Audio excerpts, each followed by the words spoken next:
ಸಾಯಂಕಾಲ ಏನು ನೇಹಾ ಹಿರೇಮಠ ಅವರ ಒಂದು ಕಾಲೇಜ್ ಕ್ಯಾಂಪಸ್ನಲ್ಲಿ ಹಾಡು ಹಗಲೇ ಒಬ್ಬ ಮುಸ್ಲಿಂ ಮತಾಂಧ ಹುಡುಗ ಒಂದು ಅಮಾನುಷವಾಗಿ ಆ ಹೆಣ್ಣು ಮಗಳ ಮೇಲೆ ಬರ್ಬರವಾಗಿ ಇವತ್ತು ಕೊಲೆ ಮಾಡುವಂಥದ್ದು ಘಟನೆ ಹುಬ್ಬಳ್ಳಿಯಲ್ಲಿ ನಡೆದಿದೆ. ಇವತ್ತಿನವರೆಗೂ ಈಗಿನವರೆಗೂ ಅವರು ಸಹ ಕಾಂಗ್ರೆಸ್ ಪಕ್ಷದ ಕಾರ್ಪೊರೇಟರು, ಈ ರಾಜ್ಯದ ಮುಖ್ಯಮಂತ್ರಿಗಳು, ಗೃಹ ಮಂತ್ರಿಗಳು ಒಂದು ಮಾನವೀಯ ದೃಷ್ಟಿಯಿಂದಾದರೂ ಅವ್ರನ್ನ ಕುಟುಂಬದವ್ರನ್ನ ಮಾತಾಡಿಸಿ ಏನಾಗಿದೆ ಅನ್ನೋಂಥದ್ದನ್ನ ಅವ್ರ ಬಾಯಿಂದ ಕೇಳೋದು ಬಿಟ್ಟು ಒಬ್ಬ ರಾಜ್ಯದ ಮುಖ್ಯಮಂತ್ರಿ ಬೇಜವಾಬ್ದಾರಿತವಾಗಿ ಇವತ್ತು ಅವ್ರ ವೈಯಕ್ತಿಕ ಇದರಿಂದ ಆಗಿದೆ ಅಂತ ಅವ್ರು ಹೇಳ್ತಾರೆ, ಗೃಹ ಮಂತ್ರಿ ಹೇಳ್ತಾರೆ ಇದು ಅವ್ರವ್ರ ಪ್ರೀತಿಸಿದ್ರು, ಅವ್ರವ್ರ ಜಗಳ ಇದೆ, ಅದು ಆಕಸ್ಮಿಕ ಘಟನೆ. ಈ ಗೃಹ ಮಂತ್ರಿಗಳು ಇವ್ರಿಗೇನಾದ್ರು ಮಾನ ಮರ್ಯಾದೆ ಇದೆಯಾ? ಒಬ್ಬ ಹೋಮ್ ಮಿನಿಸ್ಟರ್ ಆಗಿ ಇಡೀ ಪೊಲೀಸ್ ಇಲಾಖೆ ತಮ್ಮ ಕೈಯಾಗಿದ್ದಾಗ ಮಾಹಿತಿ ತಗೋಲಾರ್ದೇ ಯಾವಾಗಲೂ ಪಾಕಿಸ್ತಾನ ಪರ ಘೋಷಣೆ ಕೊಟ್ಟಾಗೂ ಹೇಳಿದ್ರು ಅವ್ರು ಹಂಗೆಲ್ಲ. ಹಾಗಾದ್ರೆ ಹೋಮ್ ಮಿನಿಸ್ಟರ್ ಯಾಕೆ ಮುಂದುವರಿಲಾಕತ್ತೀರಿ? ನಿಮ್ಮ ಪಕ್ಷದ ಕಾರ್ಪೊರೇಟರ್ ಮಗಳಿಗೆ ನೀವು ಸುರಕ್ಷತೆ ಕೊಡ್ಲಕ್ಕಾಗೋದಿಲ್ಲ. ಹಿಂದೂ ಹೆಣ್ಮಕ್ಳು ಇವತ್ತು ಹೊರಗೆ ನಾವು ಅಡ್ಡಾಡ್ಲಿಕ್ಕೆ ಪರಿಸ್ಥಿತಿ ಇಲ್ಲ. ಇಂಥ ಒಂದು ವಾತಾವರಣ ಒಂದು ರೀತಿ ಕರ್ನಾಟಕದಲ್ಲಿ ಹಿಂದೂ ಹೆಣ್ಮಕ್ಳು ಹಿಂದೂಗಳು ಇವತ್ತು ಹೊರಗಡೆ ಬರಲಾರಂಥ ಪರಿಸ್ಥಿತಿ ಈ ರಾಜ್ಯದಲ್ಲಿ ಒಂದು ರೀತಿ ಪಾಕಿಸ್ತಾನದಲ್ಲಿ ಕೇಳ್ತಾ ಇದ್ವಿ ಇಂಥ ಘಟನೆಗಳು. ಇವತ್ತು ಕರ್ನಾಟಕದಲ್ಲಿನೇ ಇಂಥ ಘಟನೆಗಳು ನಡೀತಾ ಇರೋದು ಅಂದರೆ ಇವರಿಗೆ ಕೇವಲ ಮತ ಬ್ಯಾಂಕ್ ಬೇಕಾಗಿದೆ ಹೊರತು ಈ ರಾಜ್ಯದ ಹಿಂದೂಗಳ ರಕ್ಷಣೆ ಮಾಡುವಂಥದ್ದು, ಎಲ್ಲ ಜಾತ್ಯತೀತ ಅಂದ್ರೇನು ಎಲ್ಲ ಸಮುದಾಯಗಳನ್ನು ಸಮಾನವಾಗಿ ನೋಡ್ಕೊಂಥದ್ದು. ಅದನ್ನು ಬಿಟ್ಟು ಇವರು ಒಂದು ಕೋಮಿನ ಪರವಾಗಿ ಮತ್ತು ಪಾಪ ಹೆಣ್ಮಗಳ ಬಗ್ಗೆ ವ್ಯವಸ್ಥಿತವಾಗಿ ಸಾಮಾಜಿಕ ಜಾಲತಾಣಗಳಲ್ಲಿ ತಪ್ಪು ಅರ್ಥ ಬರುವಂಥ ರೀತಿಯಲ್ಲಿ ಆ ಹೆಣ್ಮಗಳು ಒಂದು ವೇಳೆ ಲವ್ ಜಿಹಾದ್ ಅಥವಾ ಪ್ರೀತಿನೇ ಮಾಡಿದ್ರೆ ಆ ಹೆಣ್ಮಗಳು ಯಾಕೆ ಓಡಿ ಹೋಗ್ತಿದ್ರು? ಆ ಹೆಣ್ಮಗಳು ಯಾಕೆ ಈ ಬಲಿ ಆಗ್ತಿದ್ರು? ಪ್ರೀತಿನೇ ಮಾಡಿದ್ರೆ ಆ ಕಾರ್ಯ ಹತ್ತಿ ಹೋಗ್ಬಿಡ್ತಾರೆ.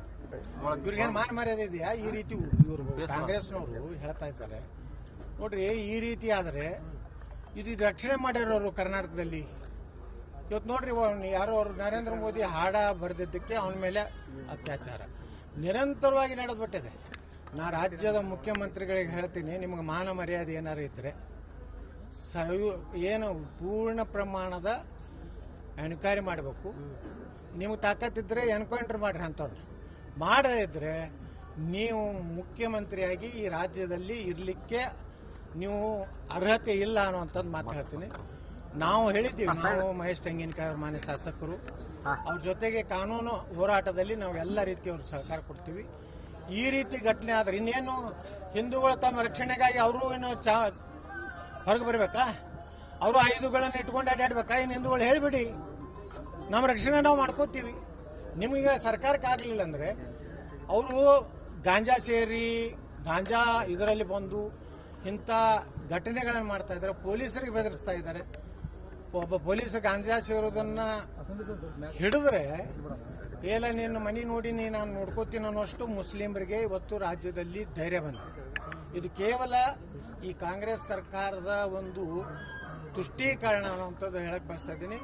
ಮುಖ್ಯಮಂತ್ರಿಗಳಿಗೆ ಏನಾದರೂ ಮಾನ ಮರ್ಯಾದೆ ಇದ್ರೆ, ಗೃಹ ಮಂತ್ರಿಗಳ ಮಾನ ಮರ್ಯಾದೆ ಇದ್ರೆ ಕನಿಷ್ಠ ಈ ಕುಟುಂಬಕ್ಕೆ ಮಾತಾಡಿಸಿ ಸಾಂತ್ವನ ಹೇಳಿ ಏನಾಗಿದೆ ಅನ್ನುವಂಥದ್ದು ಒಬ್ಬ ಪೊಲೀಸ್ ಅಧಿಕಾರಿಗಳಿಂದ ಎನ್ಕ್ವೈರಿ ಮಾಡಿಸಿ ನ್ಯಾಯ ಕೊಡಬೇಕು. ಆ ಒಂದು ವ್ಯಕ್ತಿಗೆ ಸುಪ್ರೀಂ ಕೋರ್ಟ್ನ ಒಂದು ಹೇಳಿದ ಇಂಥ ಪ್ರಕರಣಗಳಲ್ಲಿ ಎಲ್ಲ ಸಾಕ್ಷ್ಯಾಧಾರಗಳನ್ನು ತಗೊಂಡು 3 ತಿಂಗಳಲ್ಲಿ ಕಠಿಣ ಶಿಕ್ಷೆ ಆಗಬೇಕು ಅನ್ನೋಂಥ ಸುಪ್ರೀಂ ಕೋರ್ಟ್ನ ಒಂದು ರೂಲಿಂಗ್ ಇದೆ. ಅದಕ್ಕೆ ನಾನು ರಾಜ್ಯ ಸರ್ಕಾರಕ್ಕೆ ಈ ಉಡಾಫೆ ಉತ್ತರ ಕೊಡೋದನ್ನು ಗೃಹ ಮಂತ್ರಿ ಬಿಡಬೇಕು, ತಕ್ಷಣ ಅವ್ರ ಮ್ಯಾಗೆ ಆಕ್ಷನ್ ಆಗಬೇಕು. 3 ತಿಂಗಳಲ್ಲಿ ಈ ವ್ಯಕ್ತಿನ ಗಲ್ಲಿಗೇರಿಸುವಂತ ಕೆಲಸ ಮಾಡದೇ ಇದ್ರೆ ರಾಜ್ಯದ ಜನ ನಿಮ್ಮನ್ನು ಕ್ಷಮೆ ಮಾಡೋದಿಲ್ಲ ಅಂತ ನಾ ಈ ಸಂದರ್ಭದಲ್ಲಿ ಹೇಳಿದ್ದೆ.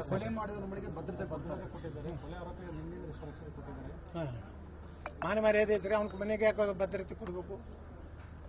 ಅವ್ರ ತುಷ್ಟೀಕರಣ ಅವ್ರು ಖುಷಿ ಪಡಿಸೋದು ಈ ಇಲೆಕ್ಷನ್ ಸಲುವಾಗಿ. ಅಂದ್ರೆ ಇವರು ಹಿಂದೂಗಳ ಪರವಾಗಿ ಮಾತಾಡೋದಿಲ್ಲ ಅಂದಮೇಲೆ ನಾವು ಇವತ್ತು ನೋಡ್ರಿ ಈ ಪರಿಸ್ಥಿತಿ ಬಂದದ್ದು. ಅವನ ಮನೆಗೆ ಎದಕ್ಕೆ ರಕ್ಷಣೆ ಕೊಡಬೇಕು? ಏನು ಹಿಂದೂಗಳು ಎಲ್ಲಾದ್ರೂ ಒಂದು ಉದಾಹರಣೆ ಹೇಳ್ರಿ, ಹಿಂದೂಗಳು ಎಲ್ಲರೂ ಹೋಗಿ ಅಟ್ಯಾಕ್ ಮಾಡಿ ಹೊಡೆದಿದ್ದು ಉದಾಹರಣೆ ಇದೆಯಾ? ಮರ್ಡರ್ ಮಾಡ್ಯಾರ ನಮ್ಮವರು? ಇಲ್ಲ. ಈ ರೀತಿ ಅವ್ರು ರಕ್ಷಣೆ ಕೊಡ್ತಾರಂದ್ರೆ ಇವರು ಉದ್ದೇಶಪೂರ್ವಕವಾಗಿ ನಾವು ನಿಮ್ಮ ಜೊತೆಗಿದ್ದೀವಿ ಅನ್ನೋಂಥದ್ದನ್ನ ಆ ಮುಸ್ಲಿಂ ಸಮಾಜಕ್ಕೆ ಸಂದೇಶ ಕೊಡ್ಲಿಕ್ಕೆ ಇನ್ನು ಏನಾಗಬೇಕು ಅವ್ರಿಗೆ ಎಂತ ನಾಚಿಗೇಡಿವ್ರು ಆ ಮನೆಗೆ ರಕ್ಷಣೆ ಕೊಡ್ತಾರಂದ್ರೆ ನೀವು ಎಷ್ಟು ರಕ್ಷಣೆ ಕೊಡ್ತೀರಿ ನೋಡೋಣಪ್ಪ.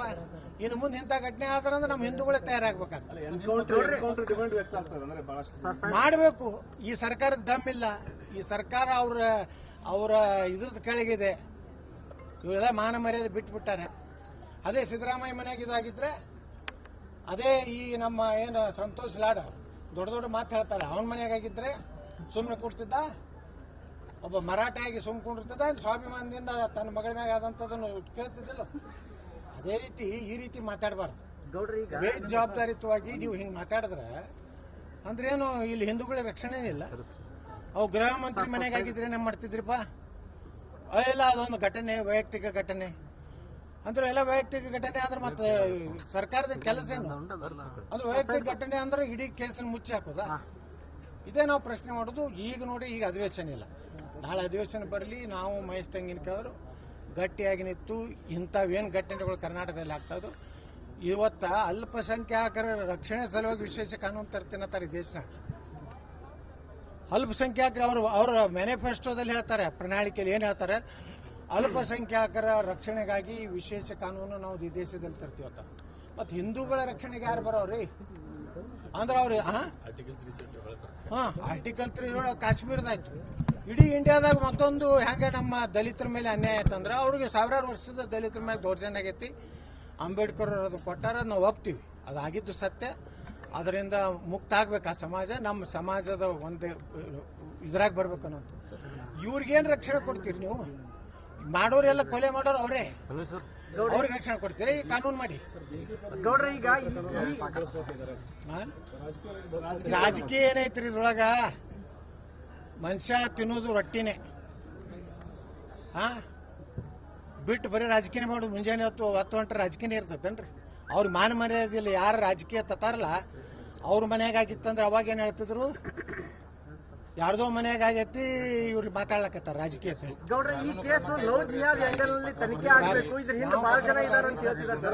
ಯಾರು ಪತ್ರ ಬರ್ದಾರ? ಮುಸ್ಲಿಂ ಒಬ್ಬನು ನೋಡ್ರಿ, ನೀವು ಸ್ಟೇಟ್ಮೆಂಟ್ ನೋಡ್ರಿ, ಒಬ್ಬ ಮುಸ್ಲಿಂ MLA ಮಂತ್ರಿ ಲೀಡರ್ ಇದನ್ನ ಮಾಡಿದ್ದು ಖಂಡನೆ ಆಗುದಿಲ್ಲ. ನನ್ನ ಮಕ್ಕಳು ಅಂಜುಮನ್ ಸಂಸ್ಥೆಯಲ್ಲಿ ಲೆಟರ್ ಬರ್ದಿದೆ ಸರ್, ಮತ್ತೆ ನಮ್ಮ ಕೈ ಕೂಡ ಒಂದು ರುಂಡ ಕಡ್ದು ಒಬ್ಬಳಿ ಬಾಗಿಲು ಕಡ್ತೀವಿ ಅಂತ ಹೇಳಿದ್ರು.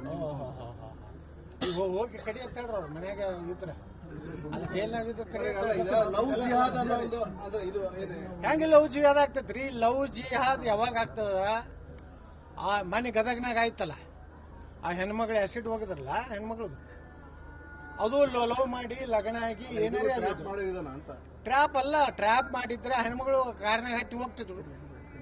ಅವ್ರ ತಾಯಿಗೆ ಯಾಕೆ ಫೋನ್ ಮಾಡಿ ನನ್ನ ಕರ್ಕೊಂಡು ಹೋಗ್ಲಿಕ್ಕೆ ಬಾತ್ ತಾಯಿಗೆ ಯಾಕೆ ಫೋನ್ ಮಾಡ್ತಿದ್ರು? ಲವ್ ಜಿಹಾದ್ ಅಂದ್ರೆ ಆ ಕರ್ಕೊಂಡು ಹೋಗಿ ಲಗ್ನ ಆಗಿದ್ರೆ, ಸೆಲೆಬ್ರೇಷನ್ ಏನೋ ಇದು ಇದ್ರೆ, ಅಥವಾ ಆ ಹುಡುಗಿನೇ ಓಡಿ ಹೋಗಿದ್ರೆ ಅದು ಲವ್ ಜಿಹಾದ್. ಗೌಡ್ರಿ, ಈಗ ಆ ಹುಡುಗನ ತಂದೆ ತಾಯಿ ಕೂಡ ಇಬ್ರು ಶಿಕ್ಷಕರು, ಅವ್ರಿಗೂ ನಾಲೆಡ್ಜ್ ಇದೆ. ಮಗನ ಈ ರೀತಿ ಬೆಳೆಸ್ತಿದ್ದಾರೆ ಅಂದ್ರೆ ಇದ್ರ ಹಿಂದೆ ಒಂದು ವ್ಯವಸ್ಥಿತ ಜಾಲ ಇದೆ ಅನ್ಸುತ್ತೆ.